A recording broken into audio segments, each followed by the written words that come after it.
My name is Homer Lensink, and today is March the 22nd, 2019, and I'm speaking with my father, Bill Lensink, and we're recording this interview in Grimsby, Ontario. Dad, the first question is, how has immigration been part of your family's story? A big part, because my great-grandfather, my father's grandfather, was the oldest in the family and inherited the farm. All his younger brothers and sisters immigrated between 1840s and 1880s, and so my dad always used to say, "Oh, he had more cousins in America, in Wisconsin and Iowa, than in Holland."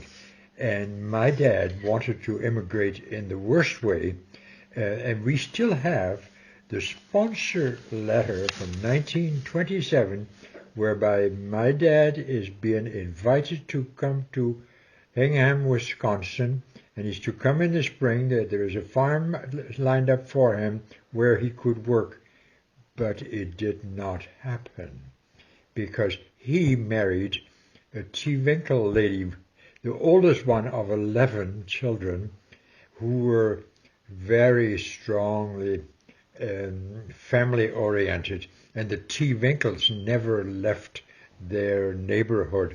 Every other neighbor was called a T-Winkle, even though they were not related. But so my dad's dreams to immigrate disappeared when he got married. None of your siblings dreamt of immigrating? Of the four of my uncles and aunts, only you dreamt of it? Yeah, and the very reason was Queen Wilhelmina had compulsory military service in Holland. Every able-bodied young man had to serve king and country for 2 years when you're 20. But because I had college, I had to go into compulsory officers training, so go 30 months.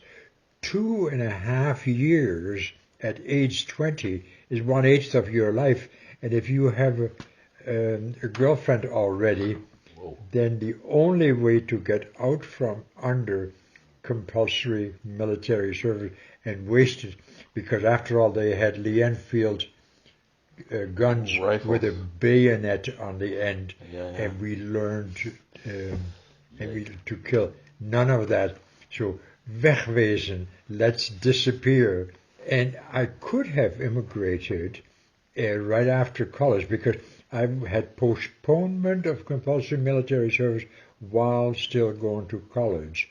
So, but it was waiting for me the minute I graduated. But at that time, in the fall of '52, Canada only allowed farming boys, and I didn't want to farm, so I ended up in the Dutch Army from August the 1st, '52, till March the 1st, and my last 53. week in the Army was the flood in Zeeland, and because we were the Royal Engineers, we picked up people from rooftops. And then you come in March here, April? And then we left Holland April 14, 1953. So next month it's 66 years. Yes. So in those 66 years, kind of in 50 words or less, in those last 66 years, how has the immigration story affected your family here? Okay. I did not want to go. When we discovered our distant relatives in Wisconsin, your father invited my father to immigrate. Is it okay if we come a generation later? Remember that story? And they were not receptive then. That was not an opportunity. No, because U.S. had compulsory military service, and I was not about to immigrate to the U.S. Even in '53? To escape Dutch service, only to enter the American one. Huh. So Canada was the promised land. Were there challenges for you and your girlfriend as immigrants in 1953 in April? No, not then. Then Canada's laws were freed up that Also, non-farming boys were welcome. But the story was Canada only accepted married young couples, and so they could come to Canada as long as they got married within 30 days after arrival. And You didn't do that. no. What did you cheat? We took our rings off. Oh. We took our engagement rings off. You never heard that story? No. Totally, no, And Lensink invited The us. field man. The people, yeah, it's separately, but by the same boat and everything. Oh, you didn't really come as a couple. You No, came as no. two individual young No, people. exactly. Because you weren't married for about 12 months, no, 10 months after that. No, No. 22 months. That's Year and a right. half. Yeah. Were there what were the opportunities that you had as immigrants when you got here? Nothing free, no. No, the important part is to remember is how the church helped, because I was sponsored by International Harvester in Hamilton to work there. And Mr. Nauta said from the church, no, don't go to Harvester because you'll get laid off most of the winter, and it's not a good place to work. Go to Stelco instead. Sorry, and Nauta was the field man, and Okay. Hersink was the consul, the Dutch consul guy. Yeah, but at that time he was still really the field man for the RCA.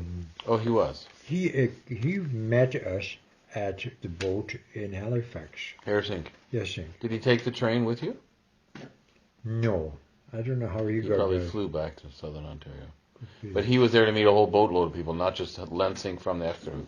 No, but he had visited us In Holland. You know, in his story, he wanted to immigrate too because he had 4 boys that he did not want to have end up in the Dutch army. Mm-hmm. And after all, the Russians were coming, and let's escape Or so the you Red thought. Army. Yeah. Huh. But was there anything free from the government? No free housing. You had to pay your own apartment right away. No free groceries on Friday afternoon at the. No, this one you've got to add first. The Dutch government encouraged people to leave because there were no opportunities after the war, and the Dutch government paid people to leave. They paid their fare, boat fare or airplane fare. And her brother used to say, that dumb Dutch government, the most courageous people left, and they paid them to leave. Yeah. And what do we get in its place? All the Turks and Moroccans. Oh, terrible. Yeah. I still hear him say that. So the laws in Holland or the regulations were helpful for you to leave, Oh yeah. and the only restrictions the Canadians had were you got to have a sponsor, you got to have a job, Yes. you got if it's 1952, you got to work on a farm. 1953, you can choose wherever you want to work. And You that's, can't be married. and that's why I ended up in the Dutch army exactly at the right time. For the You wonder if any other there was no such thing as unemployment insurance. Like you had to work right away. You had to work right away to pay your own way. Oh yes. You could not We eat. paid $900. Yeah, but no, we could not get medical insurance for Yeah, the no, no, first we- 3 months. Oh. Yeah. Because your job at the steel company, you had to. No, that was the rule. That Not was for Stelco. Well, you bought your own. There was no OHIP. Did not come until much later. It was Wentworth Insurance, Yeah. Venco. Venko. And the legal process was you had to show proof that you had a sponsor here with a job. You had to have a letter or something Oh yes. before you got to leave the country. That's right, so that you were not a burden to the Canadian And who government. did you show that sponsorship letter to? The immigration when you landed here in Halifax? No.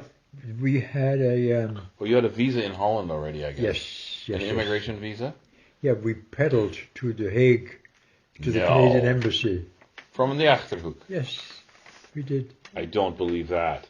We sure That did. took you hours and hours. We did. Together, the two of you? And we Wow. slept over in Utrecht by friends of you. No. Yeah, yes.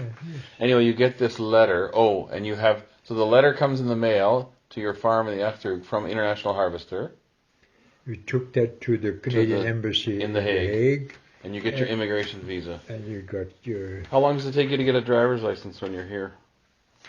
Oh! Immigrant visa. Wow. Earlier, I got the... We arrived here April of 53. April 24. 20, yeah. 22nd. And I got my first truck in July. Oh, And 60 days you were without.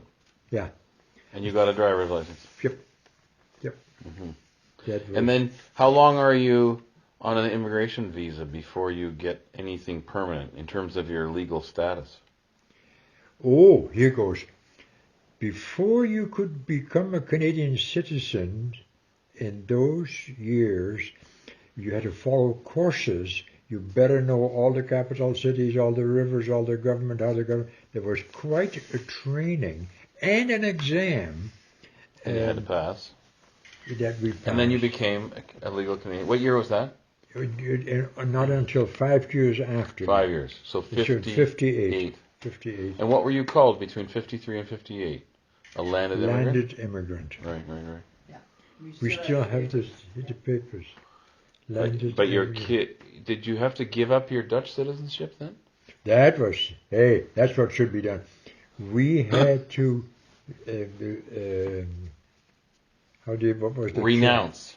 term? Renounce our Dutch citizenship before we could become a Canadian citizen. And that was a Canadian law? The Canadian. Oh yes, Right. no such thing as Dual. dual citizenship. Interesting. Right. Interesting. And your kids then born here were automatically Canadian citizens? Yes. Children born of. Yeah. So you became citizens in 1958? Yeah, I used to tease. We had 58? Oh wait, so last year it was 60.